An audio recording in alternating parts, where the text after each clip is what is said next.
All right. Well, welcome to story time number 65 and our solstice story for 2023. As part of this year's solstice, I invited all of our listeners to think about traditions of their own or superstitions of their own that they could share as part of the solstice. And a few people have come up with some we've shared already outside of our Zoom in the chat, but does anyone want to tell us about any of your superstitions or traditions, things that you come up with? Well, I'll tell you about my one about the oranges. So I'll get my candelabra down. Oh, no, I won't. I'll just get one of them down. So on the candelabra, there are 2 orange peels. And my superstition is that if you can peel an orange entire without breaking the thing, it is something nice is going to happen. Something's going to become to completion. So I've actually put this around one of River's ballies so to show you how it reconstructs. But I really like this one because it's got the leaves are still attached. Oh, yeah. So I put this orange there just without. Yeah, so that's the whole thing. And Sarah's idea was that could go around a candle. So I've also got a candle in a teapot. Yeah. Which is, that is warmth and gathering together, because I thought we're going to do that anyway. So I could say, oh, that one works. Yeah, that one works. Yeah, it does bring. So Sarah said maybe put the peel around the candle. Just keep the so we'll see what happens. Because it catches the light. It will eventually catch light though, yeah. So you might have to put it in. Yeah. No, I'll put it around the teapot instead. And it'll get warm but not burny. And then you'll get the smell but not the burning. Yeah. Yeah. That's a good one. Love it. I went for more of a practice than a superstition. So in South Australia where I am, we're on Ghana land. And the Ghana has a calendar of its own for the seasons, and this part of the season, I think it's called Kondalithi. I'm going to pronounce that wrong, but there's 2 components of it. One is about washing the earth, and the other one is about having really strong north and westerly winds. So I sort of thought, I guess, tending to the earth, ready for the seasons to come. So I've definitely been doing a lot of gardening. And then also with the winds, letting them blow me to new opportunities and experiences. So I've been enjoying some interesting food and checking out new places. So that seems solstice-y for me. That's lovely. Very nice. That's great. Beautiful. We have our moon names, which is also kind of inspired by other cultures that have particular names for the moons, but we wanted to have one that felt connected to us, that we didn't feel like we were stealing from somebody. So we made our own one. And the one that we're in at the moment, I have to check with Mum. Are we in dawn moon or are we in wellspring moon? We're in wellspring moon. Okay, so yes, a lot of the same things, but it's all about water. So the things that we have as reminders to ourselves are building strength, charging up, and recognizing the importance of water. So that's what we've been trying to do this month, trying to do a lot of things about recognizing the significance and importance of water. That's lovely. Beautiful. And the moon from last season or the last moon is in our list of topics as well. So excellent. From last time. Shall I tell you about our ones? Yeah.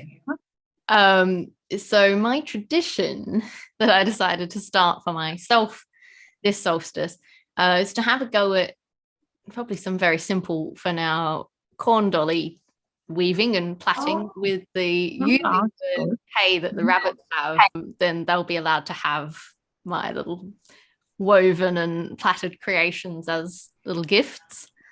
Beautiful. For the season. So I haven't done that yet because that's a bit risky to do around my candle. I have done my little lotus wishes and I just have to fold up my last one, which I'll do when we get to the end and we're all talking. I'll do a bit of folding and finish them off, and I'll hopefully do something for my superstition, which is if you can float the lotus with the tea light candle in it without it sinking during the reading or solstice activities, you'll be able to remain zen or level-headed when completing the day's activities.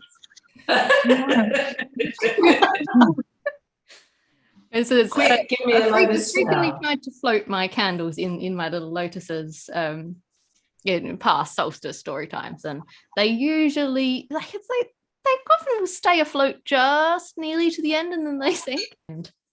And Lloyd wanted to contribute his happy superstition, and I have to say the disclaimer that this is for people in the UK. If you see a wild bunny, you'll have good luck for the rest of the day. We don't want wild bunnies in Australia. No. In the UK, good luck. We do have them. The other tradition I It could still be good luck, even if it's not a good idea. maybe You must have had a premonition, Sarah, because one of my first one was a lick from the dog will save you from the bog, which is a bit like a floating candle. You need a Well, river lick for your Save me from the flotation. bog. So I need to not be licked by the dog, or I won't be able to That's do my right. swamp research. I can't ever be licked by the dog again. yeah. Oh no, Well, you've that's already been licked. terrible, Barry. This is terrible news. Maybe means it will you have just to come save you around from the here. scorching there. Get a lick from the dog before you go and do your field work. That's Oh, all. right, it'll stop me from like sinking into it. Yes, Okay. that's right. Disappearing Yeah. under the bog. That's why it connects to I Sarah's see, I see. candle things. Okay, all right. So actually, it's even more important that I remember to be licked by the dog. Okay, You got must it, got be it. licked by Right. the dog. Yes. The other thing I was going to do was make grandma's Christmas cake, but because at Christmas time it's always a bit too much because we do pudding, and Yeah. no one ever sort of gets around to their cake, so I thought I'd do the cake as a solstice thing. But unfortunately we are in a little bit of a hot spell, so the baking traditions I've had to leave for now, and I will do Aside. once it cools Yeah. off a bit. Yeah. And one more superstition: if the rabbit shows an interest in your headdress, I've crowned you as in charge for the day. We'll see if I'm in charge by the end of the story. This has got dandelion, which they love, but there's not many flowering at the moment. Flowers off of my radishes that have gone to seed, grass seed heads, bramble flowers, which were quite thorny, difficult to pick, and little bits of lavender, which they're allowed to nibble but not have too much of. So Wow, it they looks want great. into the It lavender. looks excellent. If they show up, they'll eat it. We'll see. Like, if I'm sitting back, they might, but they can't reach me from the back of the couch. They may not.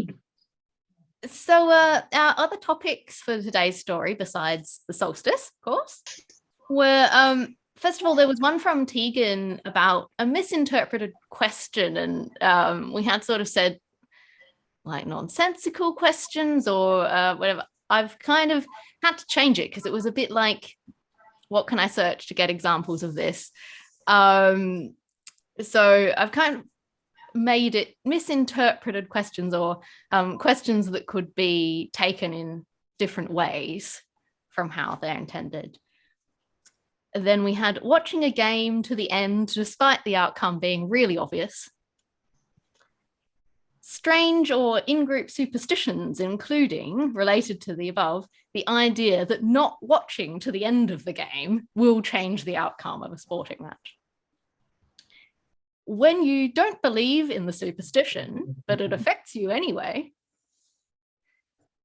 The torch moon from Emily and Beth's Moon Phases, which has the following descriptions: midwinter, listening to the earth, introspections, instructions, and visions.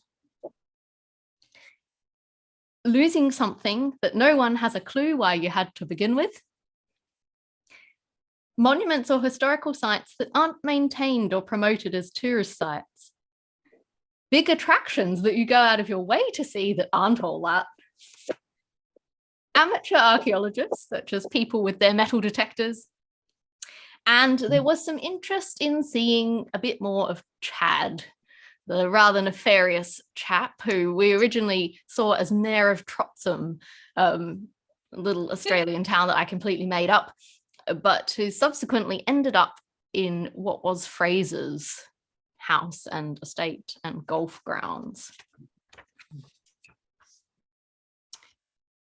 I've got here today's wish prompts from Albie. If anyone would like some prompts for making some wishes for the solstice, I'll come back to those at the end so that they can be part of doing things afterwards.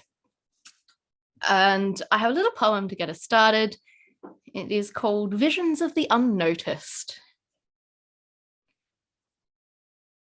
Behind the curtain of cloud that has settled softly over time hangs a secret unnoticed. A stone left unturned, almost on purpose, set aside from history. You lift the lingering veil in dreams, dancing with discovery, untethering the tangled ties of understanding. And when the sepia wash of sunrise sweeps the curtain out of sight, the lesson never lingers, leaving only a tug of determined déjà vu, a prickle of almost perception, an introspection not quite deep enough for knowing. Lovely. That's great. And this is a story called Misunderstood Omens. Chad was leaning on a mahogany mantelpiece, wearing an ostentatious purple robe-like garment and a Stuart tartan tie, which did not in any way coordinate with the rest of the outfit. At his feet, a furry wall composed of 5 corgis prevented Broderick and Fraser from stepping any closer. On the mantelpiece itself was one of Fraser's bottles of whiskey. It was the sort that Elena recognised from the cabinet of things that were mostly decorative, and it was 1/4 full. "Hello, Chad," Elena said, smiling brightly. Behind her, Carter set down the keytar case that he'd had such difficulty with in the overhead locker.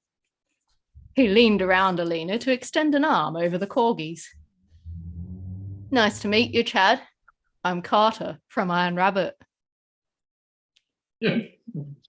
Chad took Carter's hand and shook it with the slow, imperious movement that he seemed to think befit a noble person.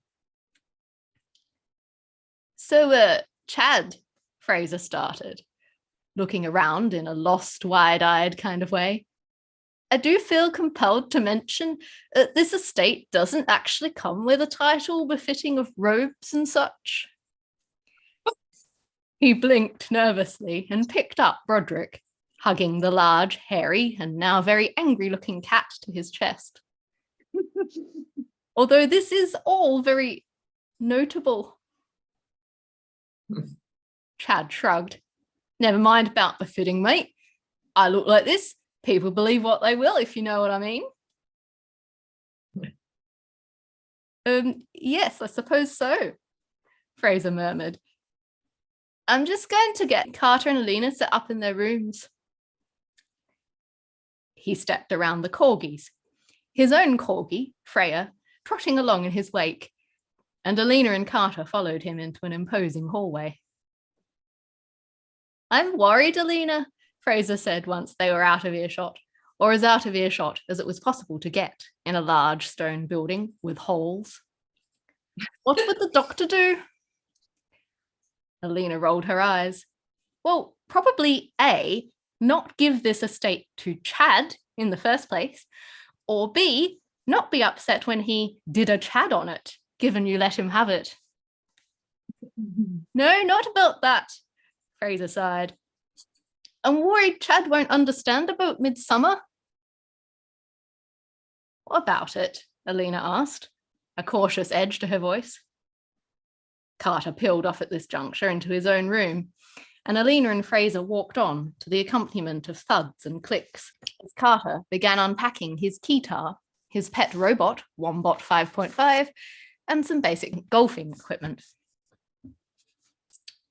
The next door opened at this juncture, and James, the butler, came out with an armful of extra pillows. He stopped when he saw Fraser. "Oh, hello, sir." Fraser bristled, but seemed to decide to let the sir slide this time. "James, I'm here for the Midsummer match. You didn't think I forgot about it?" Elena folded her arms. "Wait a minute. I thought you were here taking me on an adventure and Carter on a golfing holiday." Fraser tucked his chin into the neck of his cable knit vest. "I can be here for both, can't I?" Elena and James eyed one another. "Perhaps," conceded Elena after a pause that seemed to echo down the hall. "What is the Midsummer match?" James and Fraser exchanged a look, which Elena wasn't sure how to interpret, but assumed meant, who's going to explain? "Every midsummer since we were 5, Fraser and I have played golf to determine the winner of the Golden Golf Ball and the year's better fortunes," James explained, sounding more like a documentary than someone describing their own traditions. Elena nodded. "Huh, so you have solstice Wait a minute, Fraser, you're supposed to make sure I get back for the solstice." Fraser grimaced. "Yes, but in my defense, what would the doctor do?" "Use the TARDIS to have 2 solstices, but fail to navigate correctly and be either too late or too early for at least one of them. In addition, running into a Dalek army, a problem with the quantum generator, an annoyed past companion who's become a resistance fighter, an interplanetary dispute, and possibly a past self in the process," Elena replied. Love it. Fraser grinned. "Great answer." "Fraser, that does not get you off the hook for returning me on time. The solstice celebration is the White Cedar Flat family's one annual tradition no one's ever missed." "I'll just go and see if our other guest has everything he needs," James told them, sidling away with his stack of pillows like a cautious crab.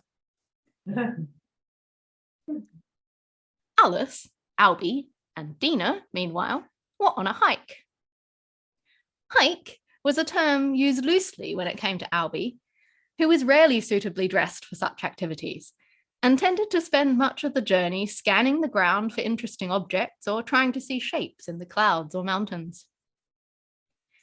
Dina had not inherited this style, but instead had a survival camp attitude to hiking, and kept racing ahead to climb up trees in search of nests or good tree houses, dig under rocks, or pick bits of plants which Alice then had to identify. Okay. Alice plodded along at a moderate pace in the middle and pretended to be very sure that all the plants were poisonous when Dina came running back with them. It seemed a safer option than admitting she didn't know what they were, which might have encouraged dangerous experiments. If Dina later thought that all plants and animals found in the Australian bush were poison, she probably wouldn't be that far wrong. Bush tucker, in Alice's opinion, was a dangerous business best left to adultier adults. She did not count herself as an adultier adult, despite being a married person with a child. That would be unreasonable, given that both Albie and Dina were definitely more pixie or goblin than human. "Drawings!" shouted Dina, dashing off among some boulders, at the same time as Albie came running from behind Alice with a dusty glass bottle. Evidence, Alice thought. "Look, this is from 1960. What do you think was in it?" "Albie, did you dig that up?" Alice eyed Albie's fingernails and a clay-covered rock in his other hand with annoyance. "Yeah, I'm doing archaeology." "Albie, you're a philosophy lecturer in a rainbow onesie who didn't bring his own water bottle or waterproof." Alice sighed. "I don't think you'd last long at an archaeology dig." She looked back up the track. "Oh, now where's Dina gone?" Albie looked too. "Did she say drawings?" He started in the direction of some large rocks. Dina, are you doing archaeology too? Yes, came a muffled voice. I'm in a cave. Alice jogged forwards. Dina, what do you mean a cave? Watch out for falling things and snakes. Albie's head reappeared to the left of the track. She means a cave, he said, grinning. Come and see. Alice reached the boulders and cautiously leaned between them to discover that Albie and Dina were in a cave. They were shining Albie's phone torch on the walls and pointing at things. Alice ducked her head and shuffled her way over to them. The walls of the cave seemed to have some markings. Are those cave paintings? Alice exploded. Sometimes it really did seem like Albie had certain predictive powers. Like last week when he'd proudly said, I'm sort of a mechanic, after fixing the oven door, and then the car blew a head gasket and had to go to the real mechanic. Alice hoped this was not one of those situations. Why isn't this marked on the map? Why aren't there any signs? She pulled out her phone and snapped a few careful photos. Dina, don't touch them with your hands. We don't want them to fade or come off, do we? She turned slightly to her right and saw Albie using his camera flash and putting his hand on the wall to show scale. Oh. Yeah. Back in Scotland, Elena was sitting in a velvet padded chair which felt as if it wasn't really for sitting on. This may have been partially due to the glare she was receiving from Broderick, who had perhaps in the past sat in this particular chair. It also could have been due to the floral arrangement Chad had installed on the side table next to the chair, which looked a bit like a Dutch still life and towered over the seat with orange branches, heavy-petalled roses and berries. Elena sat in the chair on a slight angle to avoid having petals or fruit in her eye, and tried, from this awkward position, to fix Fraser with a stern look. All right, what are you so concerned that Chad won't understand about Midsummer? She asked him. Fairies, Fraser replied, leaning forward from the claw-footed couch like a figure in an oil painting. Fairies? Elena frowned. She didn't really believe in magic or the mysterious. On Midsummer, magical forces are at their strongest, Fraser told her. You have to do things properly, or you might be cursed. For starters, all the cleaning and changing things around for summer should be finished before Midsummer's Eve. Otherwise, you could sweep out all your good luck with the cat hair. Elena looked at Broderick, whose long, grey, fine fur was spread across the couch beside Fraser, as the cat did his best to claim the entire space for himself. She looked at Freya the corgi, who lolled on her back at Fraser's feet, and thought of the other 5 corgis that were somewhere in the huge house, following Chad around. Don't you think it could be a little tricky to avoid cleaning at all on particular days around here? She mused, especially if people are going out playing golf and coming back in here with muddy equipment. It's the other thing, Fraser exclaimed. Everyone who's here on the estate must watch or participate in the Midsummer match. If anyone leaves during the game or refuses to join in, it means disharmony for the whole year ahead. Elena sighed. This is all very superstitious of you, Fraser. I'm sure it wouldn't really matter if Chad didn't watch you play golf. Chad is an anomaly. Anyway, doesn't he love playing golf himself? Fraser looked miserable. Yes, and he's good. I don't want him to play. He'll beat James and me both and steal all the year's good fortunes. Chad doesn't need to steal anything anymore, Elena told him, because you keep giving him things. I bet he's bored. She considered. But there's an easy solution. Get him to play Carter in a separate game. Carter is here for a golfing holiday after all. Fraser looked relieved at this suggestion, and Elena felt pleased with herself. What else? She asked. We're supposed to infuse the midsummer drinks with elderberry collected from the grounds to protect against spells. Well, that sounds like fun to do. Why don't we go and collect some now? Elena was beginning to feel that this trip was less of an adventure and more of a take care of Fraser trip. And she was determined to at least get out into the beautiful grounds.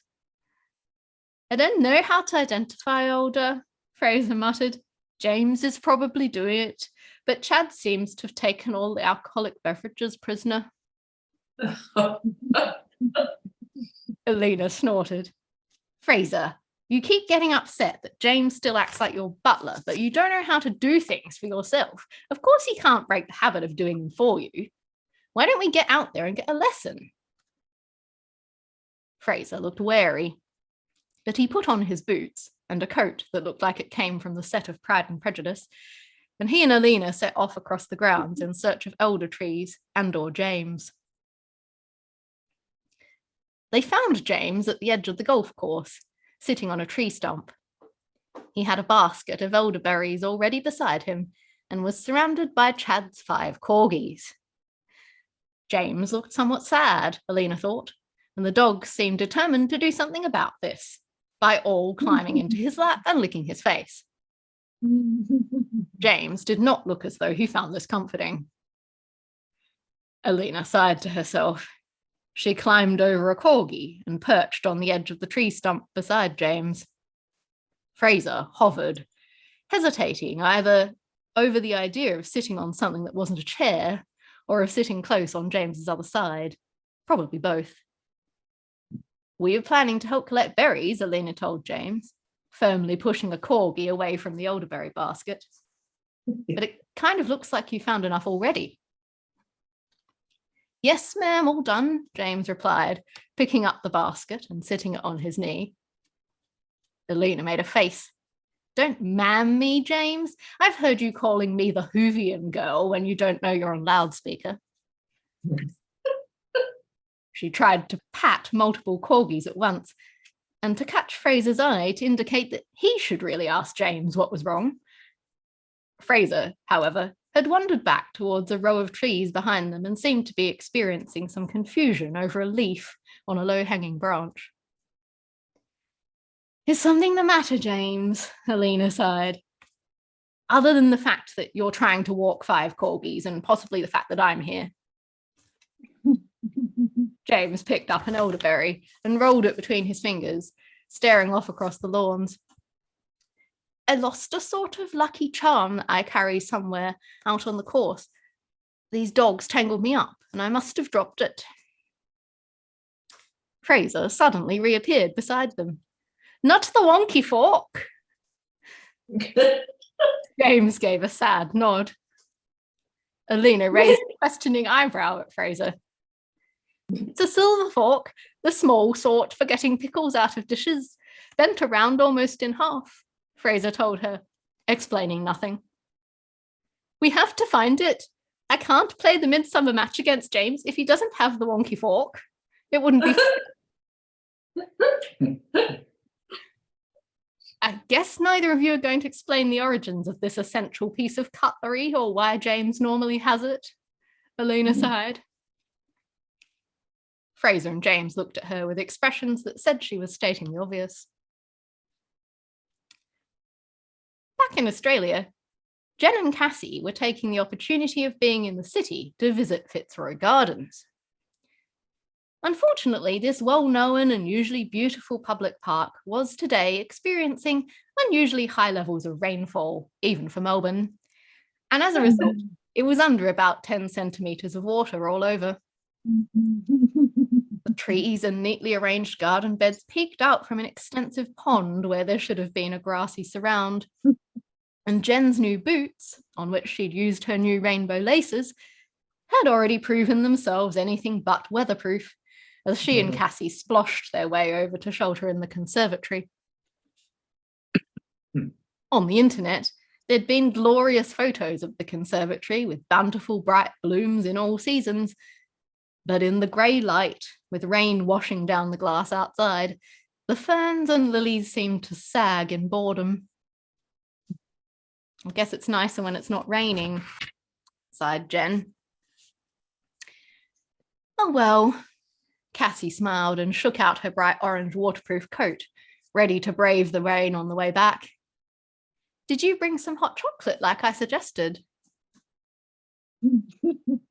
Oh, Jen hid her face behind her backpack. I think I might have misinterpreted the request. She reached into the bag and drew out a container, a box of hot chocolate powder. Cassie snorted with laughter. Jen, where did you think we'd get hot water from in the middle of the city? She grabbed the box. This is a nice one, though. We can take it along for the solstice. Jen nodded. Yeah, I guess midwinter is a better time for bonfires at home than sightseeing in town. She shrugged her coat back on, tipped some of the water out of her boots, and relaced them, and they both charged back out into the wet. Meanwhile, at the Stewart estate in Scotland, Fraser and James were trying to convince Chad of the importance of finding the wonky fork. Elena found herself oddly caught up in their concern, although she definitely didn't believe that a bent fork was going to make or break James's golf game. Chad, she pleaded, what are you really going to do all day otherwise? If you really have a metal detector hidden away somewhere, as James says, you might as well put it to the test. Yeah, but it isn't very dignified, is it? Chad complained. Old Beaver's been put to the test before. Only back then, I wasn't managing an estate and I didn't have robes. Elena rolled her eyes. This bent fork had to be found one way or another. After a lot of negotiations, James and Fraser had agreed that the Midsummer match could be held a little early to permit Elena to both watch it and get back to Australia in time for her friends' solstice celebrations on Saturday. The only problem was neither of them would play until James had his fork back.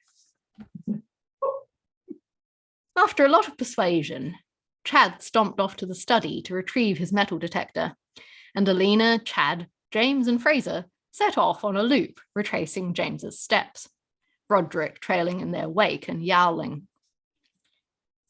The corgis stayed inside, following Carter up and down the halls and barking at his pet robot. Chad swept the metal detector back and forth over the leaf litter at the golf course perimeter, his purple robes billowing in the slight breeze that rushed over the grass. Elena kept waiting for them to fly up over his head, Marilyn Monroe style, but the velvet seemed to be too heavy for that, simply flaring out like a fancy purple tent. Presently, Elena noticed some intriguing stone shapes on the hill at the top of the golf course. She shaded her eyes, thinking the dappled and shifting sunlight might be deceiving her, but the shapes still looked the same. Fraser, she said, turning to him with an incredulous raised eyebrow, is there a castle ruin on your land? Fraser glanced up in the direction Elena was pointing, then returned to scouring the ground for the wonky fork. Oh, that. We think it might be part of a Roman hill fort, but no one really knows. People don't really go up there.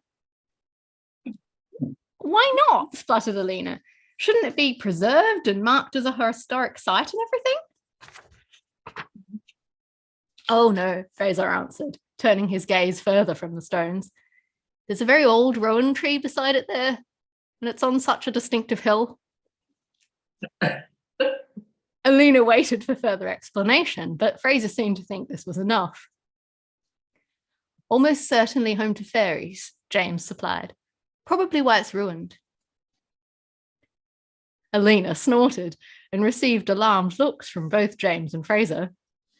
You mean to say no one has marked or even gone near that historic site because everybody thinks there might be fairies? Chad chortled a bit while Fraser and James nodded vigorously. Probably wouldn't be that great anyway, he snorted. I paid to go see Stonehenge on my way to moving here. They make you stand so far away, the rocks look about as big as your thumb.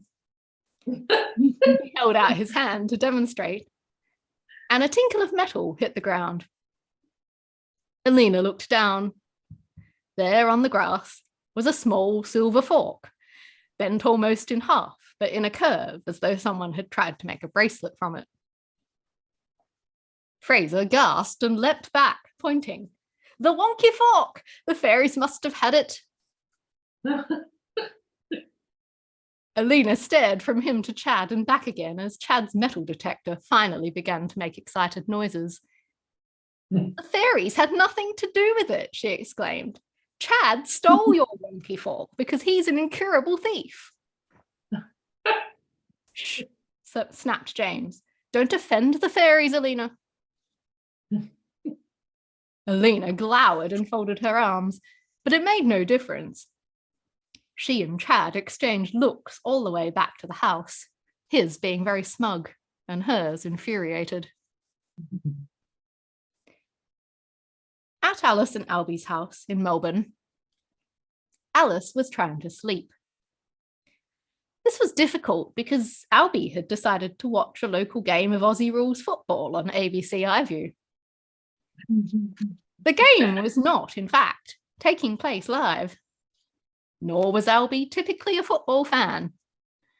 But for some reason, now that he'd decided to watch the game, he had transformed into an avid and noisy fan of their local team, who were losing badly. Dina probably also couldn't sleep because of the sound of the game on Albie's computer and his regular shouts of, "Go on and get the ball!" As a result, she was also watching the game, despite Alice having got up 4 times to tell her to go to bed. Alice, who had got up now for the 5th time, leaned against the living room doorway with folded arms. Albie, do you really need to watch that to the end? It's pretty clear that their fate isn't about to change. She watched with bleary eyes as the opposing team scored yet another goal. You wombats, yelled Albie, looking and sounding the total opposite of his usual mild-mannered and enthusiastic self. Dina gave him a look, which implied she wasn't sure about this version of Dad, but it was at least interesting. Albie, this was yesterday, Alice sighed. Nothing's going to change if you shout. They might make a last-minute comeback, Albie protested. Well, not because of you, Alice groaned. Can't you just look up the result? No, snapped Albie. That will jinx it. Albie, I know this is slightly challenging for this time of night, but this game was played yesterday. Time is relative, said Dina. Not that relative, monkey, Alice sighed.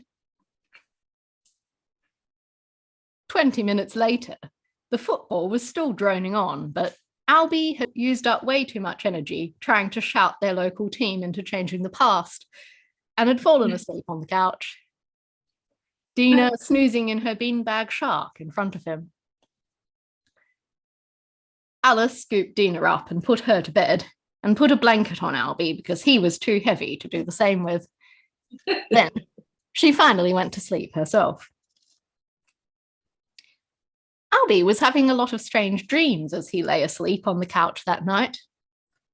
The one he remembered in the morning felt weirdly like an omen, although Albie absolutely didn't believe in such things.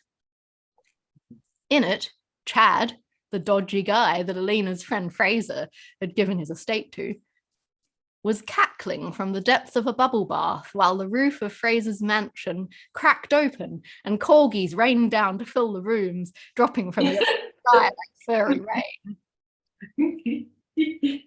Albie did not believe that this dream meant anything other than potential concerns he had about Fraser turning up at their solstice celebrations. Yet he found himself calling Elena the next day. Elena, he began, scratching his nose and feeling silly. Don't you think that Chad guy is untrustworthy? Elena snorted on the other end. Well, duh. Fraser met the bloke when he tried to steal Broderick to get his hands on the estate. So, why is he... Because Fraser's incredibly annoying and he wants to get rid of everything just so he can find out what life is like for other people, Elena hissed. He doesn't care what Chad does. Albie mused. Are you sure? Isn't he worried about his family history and stuff? Elena sighed. Doesn't seem to be, no. Albie leaned on the windowsill, looking out at the yard where he and Alice still only had yuccas and statues. Why are you there, Elena? Because all the other seats are taken by corgis and cats, Elena replied. I'll see you for Solstice, Albie. It had been too late in the day to start the Midsummer match by the time the wonky fork was finally found. So time was of the essence the following morning, as was the weather. Fraser, Elena warned, as they all made their way onto the golf course, I'm catching my flight home to be there for Solstice, no matter what. So if you're going to be superstitious, you also need to be fast and not get distracted. All seemed to be going well until about halfway around the course, at which point Fraser was well ahead. Each hole from that point forward, however, Fraser seemed to have some kind of mishap or complaint. One of his clubs was missing and he had to borrow Chad's, necessitating a wait for Chad and Carter to catch up. Broderick was mysteriously off his leash and went up a tree. Fraser had a blister on his finger and they had to search through all the bags for a plaster. All of these incidents also caused Fraser to make bad shots, until, at the final hole, he and James were on equal points. It was also late, and Elena was fuming. Fraser, she hissed, drawing him aside. I meant it. I don't care if it's bad luck for me to leave. What are you doing?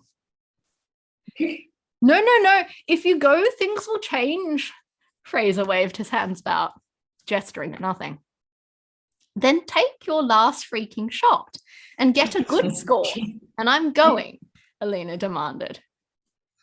Fraser hesitated. Right, that's it. Elena spun around, marched over, and picked up Fraser's golf club.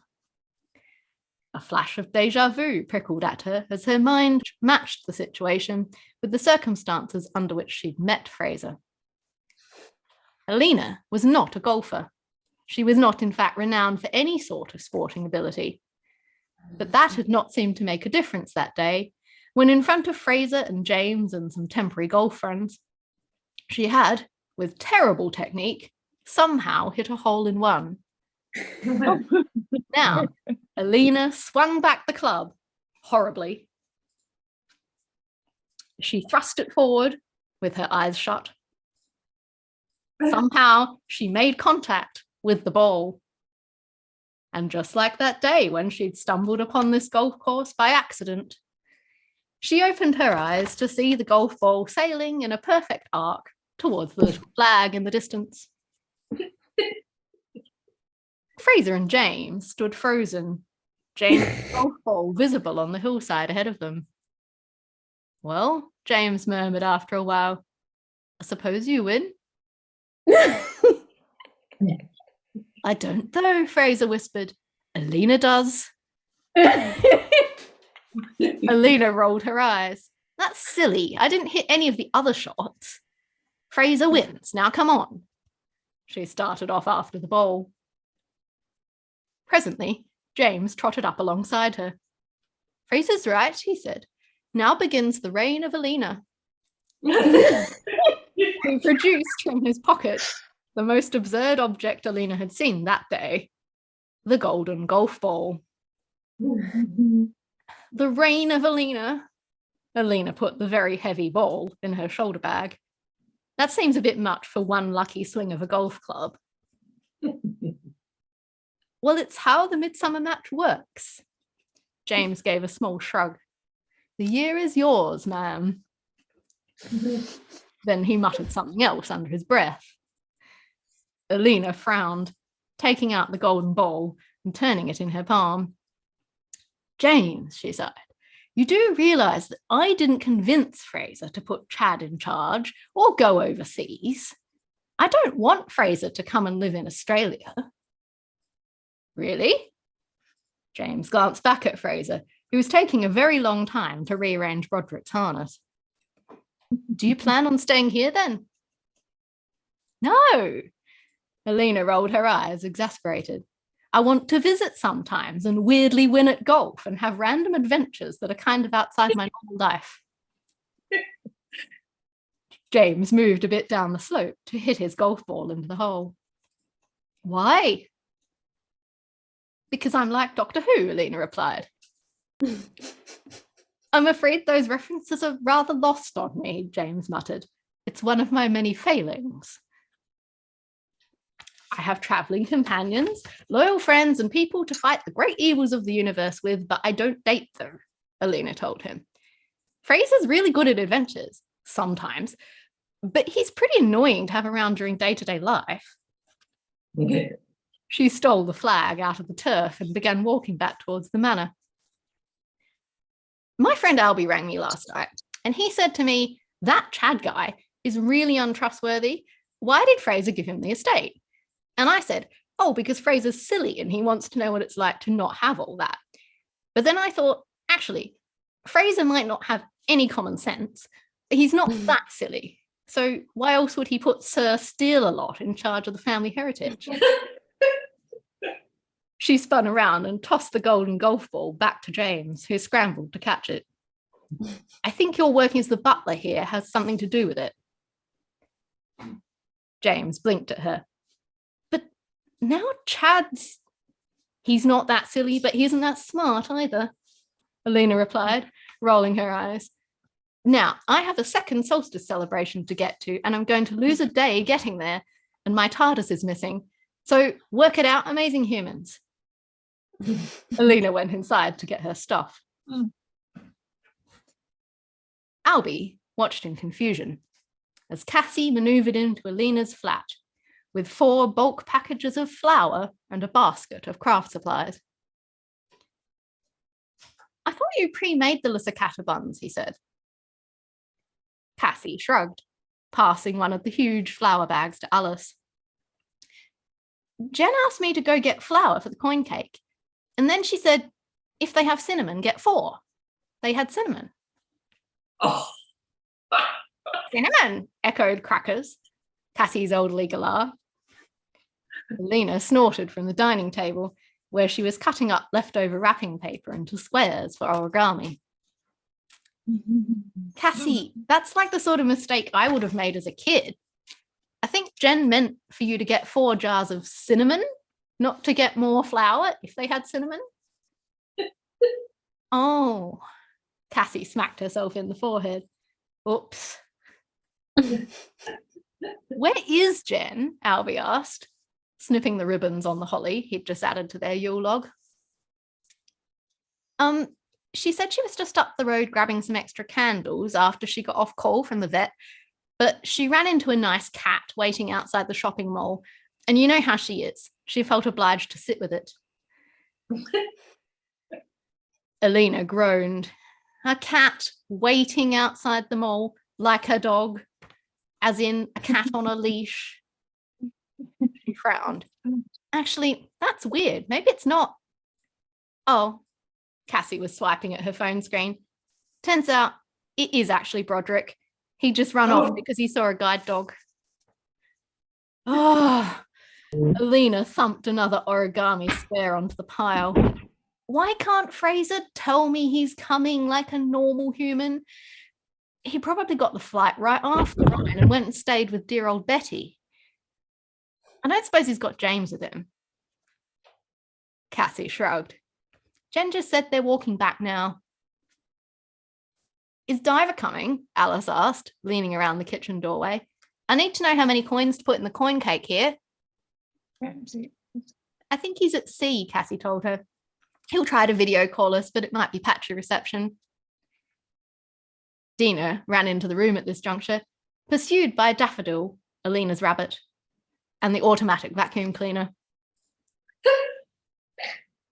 Damn, said Elena. I would have liked some of Driver's slow gin.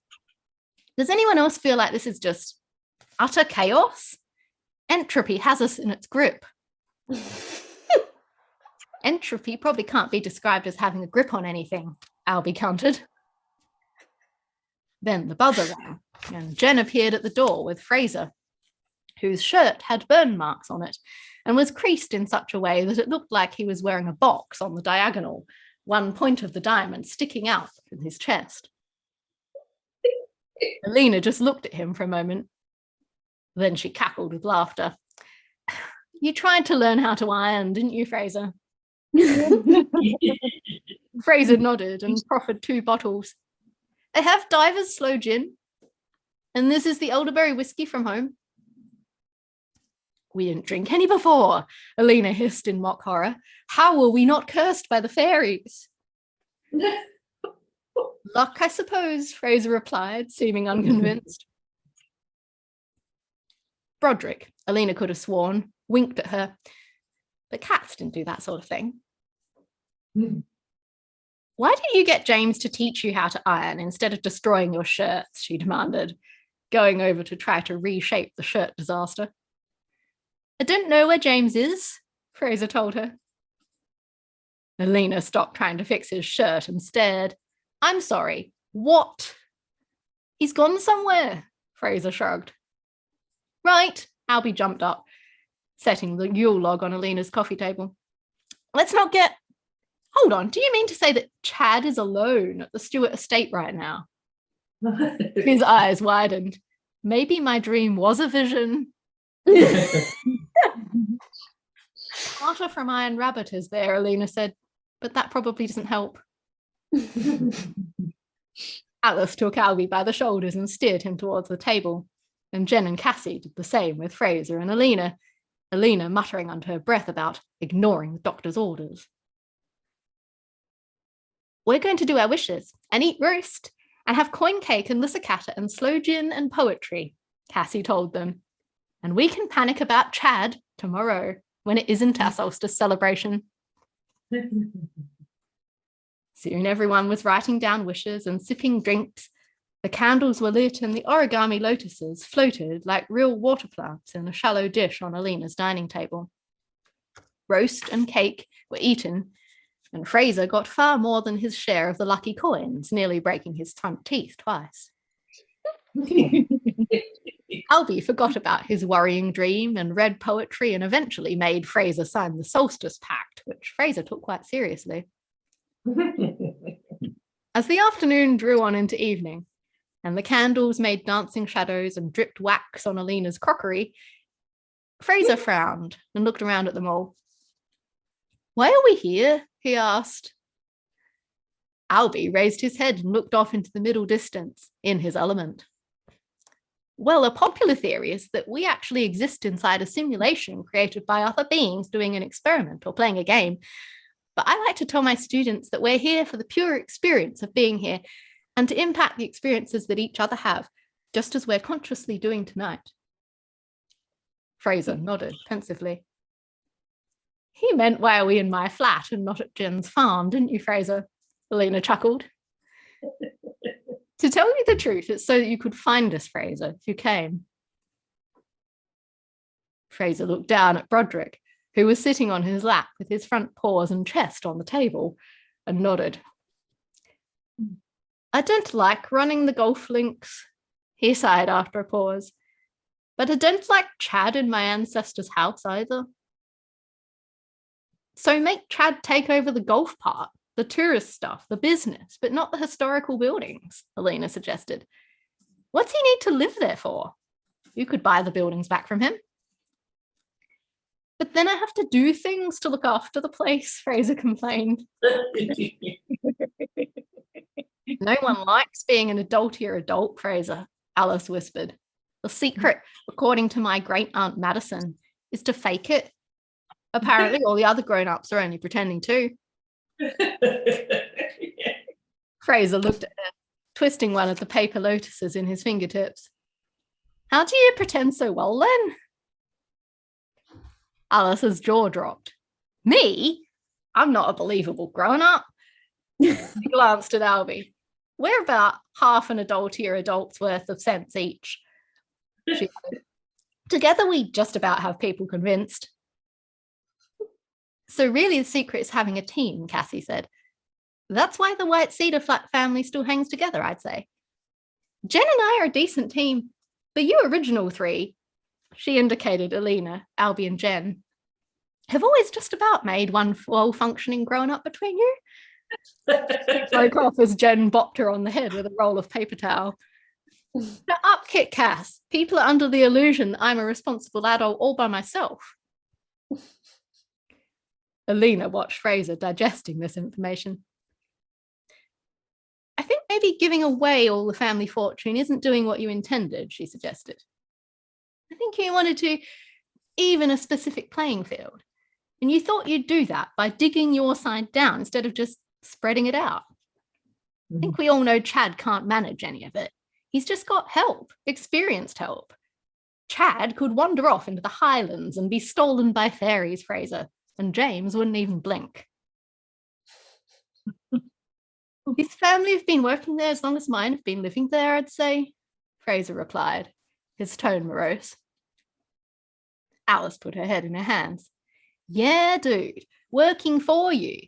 I think what Elena means by her doctor-style speech is why couldn't it just as easily be with you? If you can hand things over to Chad like you did, why can't you hand half over to James? Fraser just stared at her. I think maybe we've scrambled Fraser's brain enough for tonight, Elena smiled.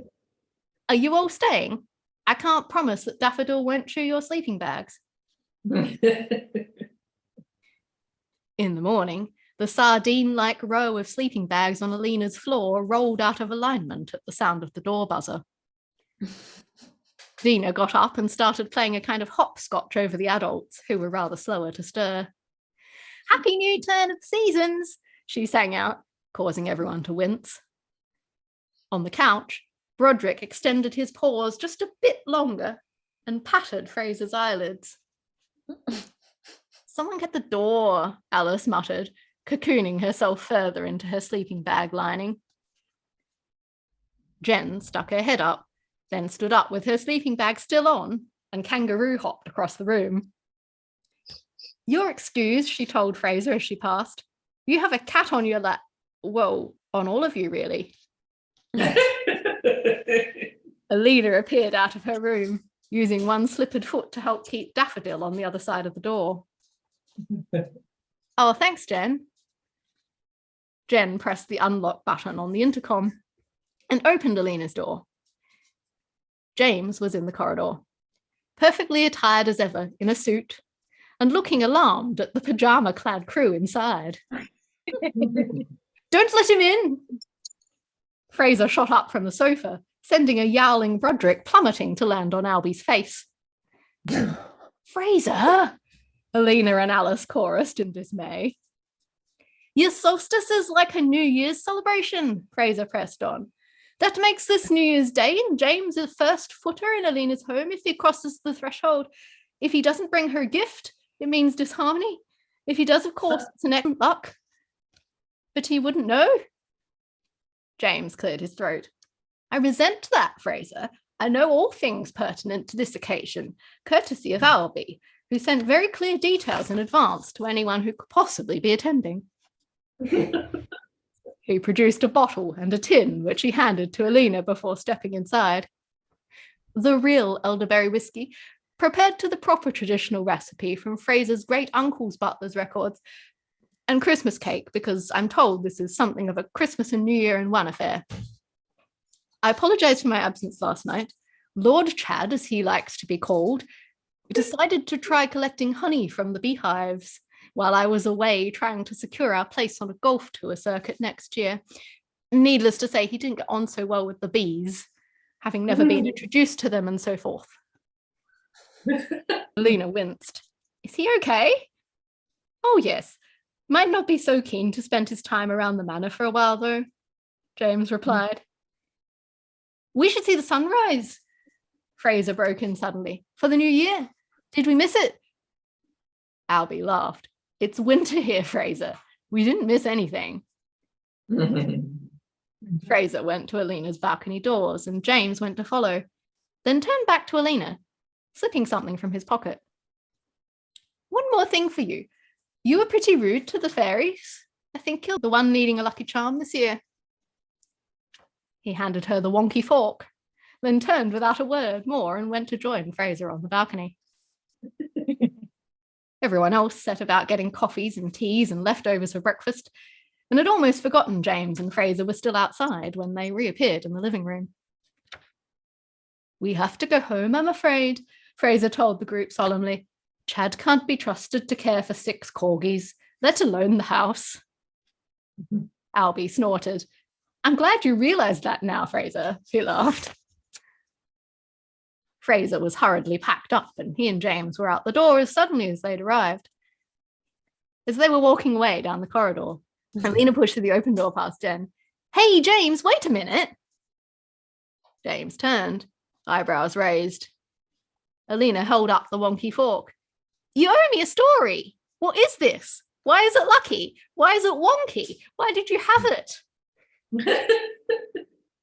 James grinned and shot a look at Fraser. Oh, that would be spoilers, Doctor, he replied. That would be spoilers. Yeah. Very good. I love them. Oh, there should be more fairies. I need you to know that I was, in fact, chuckling from the depths of a bath. That was awful. Like Chad in the dream. Fantastic. Yes, like Chad in the dream. Either of you have any requests for next time while you're still here? What will the moon be? Oh, good question. I'll go check. Hang on. Check your moons. Check the moons. Yeah, okay. Well, here you go. Here, these are our requests then. Sacrifice and shedding. Oh. Ooh. Lloyd's laughing because our rabbit. There you go. Shedding. They're sacrificing. They're making sacrifices. Yeah. And this is what you're doing when you go and have your hair cut so sharp all the time, Em. Yeah, exactly. Making sacrifices to the gods or Yeah. something. Yeah. And the other thing is like using the strength that we built up during the last moon or during winter. Mm-hmm. Oh. So that those might be interesting. Goodbye from Nutmeg. Oh my goodness. Hello, Natalie. That was a spectacular goodbye. That's wonderful. Bye, Bear. Bye. Yes, I think one of the topics could be buying things online unseen. Oh dear. I've done a bit of that lately with wine bottles. That weren't Yeah. quite what you thought when they arrived. Yes, well, Mum's had the experience too, I think, with various things she's bought online. Right. That haven't quite come up to scratch. What did you Waterproof boots, just like in the story, waterproof boots that aren't. Yeah. A topic for next time could be unseasonality. Right, Because, yes. Like when things are not very, things are unusual for the season they happen in. Yeah. Things are already at the moment, and it's not just almond blossom, which you expect to bud midwinter. That is normal. But trees that haven't lost their leaves even, so they've still got some summer growth. They've got autumn growth because they're all the colours, Yeah. and they're getting new budding tiny little leaves as well. And I saw some today with leaves and seeds. Wow. Yeah. Oh. Yes. Could I please request a rocket? Rocket the chicken. Oh yes. You need a Yeah. must have rocket. Rocket's visited us twice now. We have no idea where Rocket actually lives or where Rocket goes or on what basis they decide to visit. But That's what chickens do. Right, well, I have one lotus afloat, one that I've just put on, so that doesn't probably count. One is still afloat with the candle in it, and one sunk and one half sunk. So, you know, who knows? Who knows what that means for my superstition? That sounds like life, generally speaking. Yeah. Some bits sink and some bits Yeah, this kind seems of. like a normal way to manage. Okay, so we've got the dawn moon themes, unseasonality, buying things online unseen, and Rocket the Chicken. Are there any other requests? I think you should put cricket on the agenda. Oh God. Oh dear. No, that might Definitions necessitate are me to cheating. understand things about cricket. No. But no, not cheat. Cricket in general. Oh. Fair play. The concept of what constitutes that's fair what- play. Just cricket, because Oh, it's such an amazingly complicated game. well, of course We've there had is. it before though, haven't we? Because Casey and Florian, the uncles, going to the cricket and Oh, that's having right. no clue yeah. how it works. If I do it again, I probably can't get away with still having no clue how it works and just having characters who don't know how it works. That's true. What about Yes. someone creating their own game loosely, like maybe a child character loosely based on the concept of the ashes? Like I can imagine kids burning something or something, maybe not burning something, but do you know what I mean? Having like an ashes, if that makes Yeah. sense. Yeah. They've gone and got the That'd be good. some coal from the bonfire, and that's the ashes, and they're Yeah, and look, it doesn't even need to be for sport. It could just be the adults are talking about the ashes. That's thing, you And know, when they you go, do this thing, you win yeah. this thing. That's a good one. And also, which is very timely, delayed due to rain. Yes. Okay, yeah. That is very timely. If Betty and Barb and co are likely to make an appearance, or other elderly people, Yeah. what about we have what's the unwritten rules about when certain kinds of clothing are no longer appropriate to you?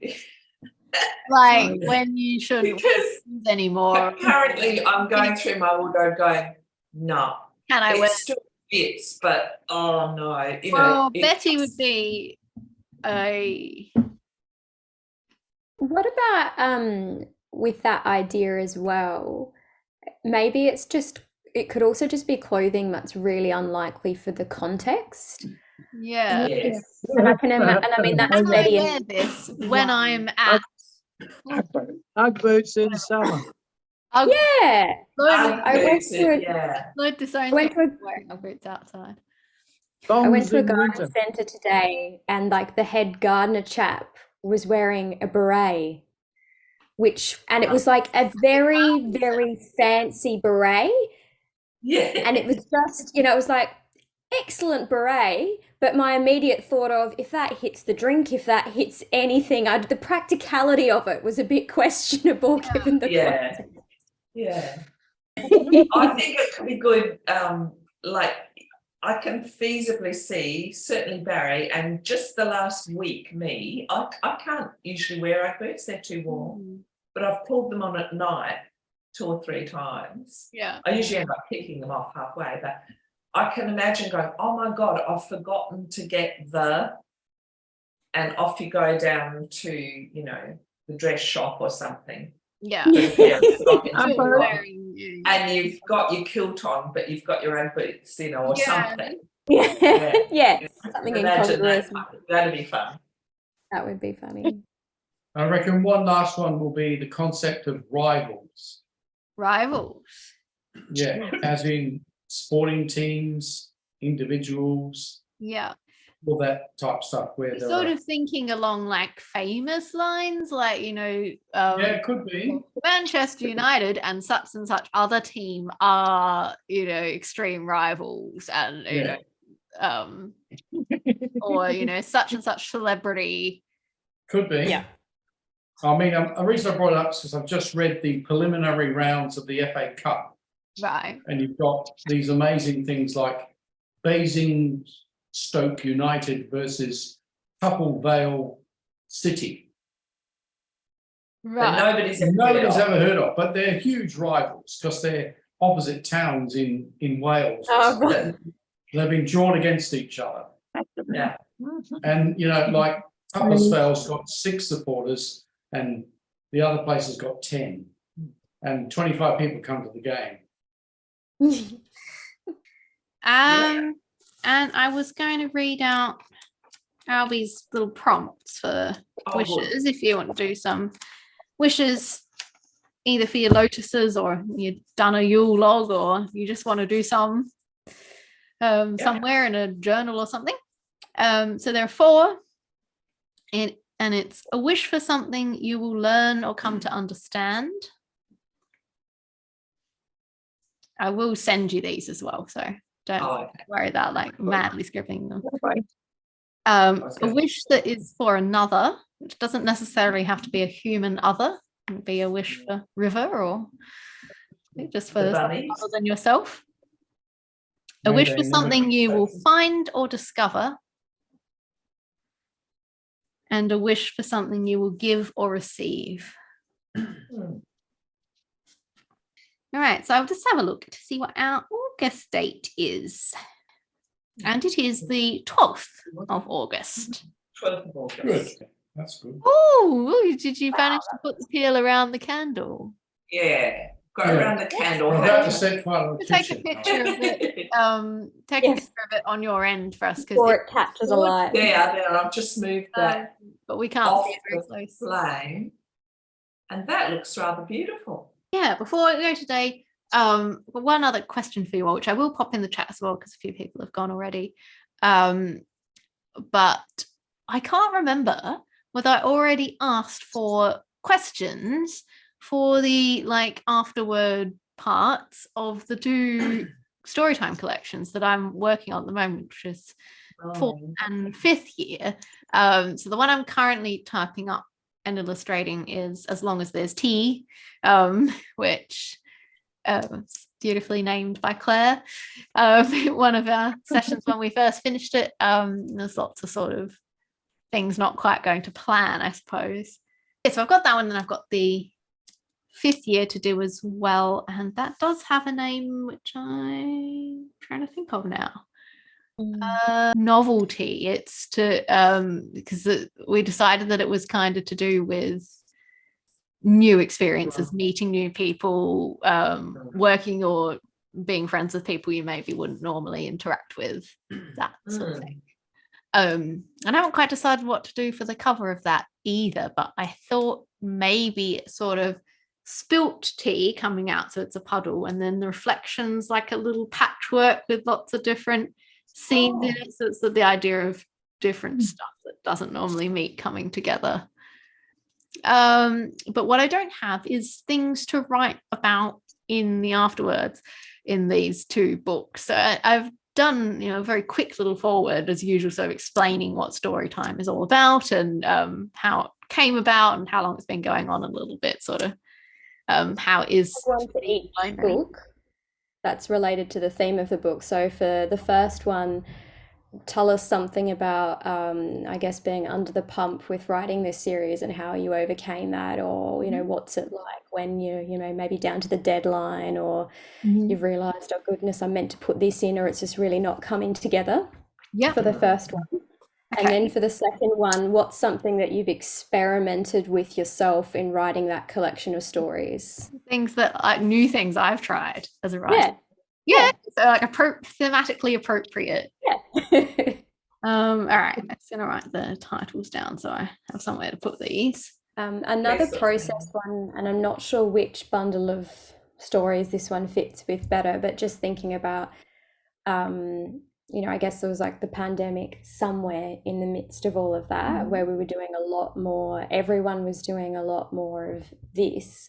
And I guess, has any of that changed your approach, your experience of doing story time with more people, being familiar with Zoom? Have you brought your own experiences of that into how you're running this?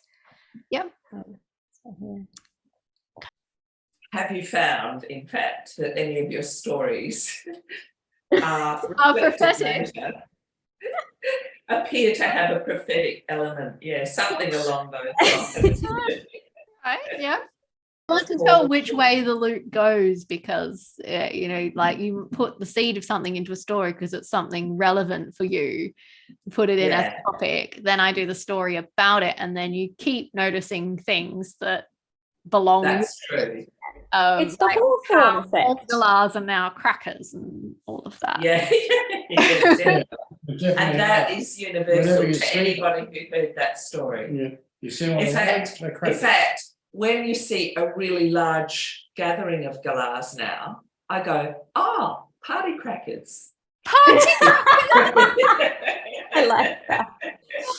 You know, just hearing all this, I know that, as Claire said, in the fourth book, there's a preponderance of animals, and that's because of people's requests. Yeah, because every time I have animals, people go, we want to see that one again. That was funny. Let's have more animals. They say, I want to have more dogs, or because and it's also, you know, because after I did spanner avoiding work, Dad said, I want more dogs. That was the request. You should have been more specific. I mightn't have gone and got, you know, instead of that river would be a good idea. Sarah, what about juggling? There's sometimes very disjointed suggestions that are thrown at you at the end of story time. That would be how do I make that kind of management request. You know, to what degree is it a nightmare and to what degree is it like insanely inspiring or whatever.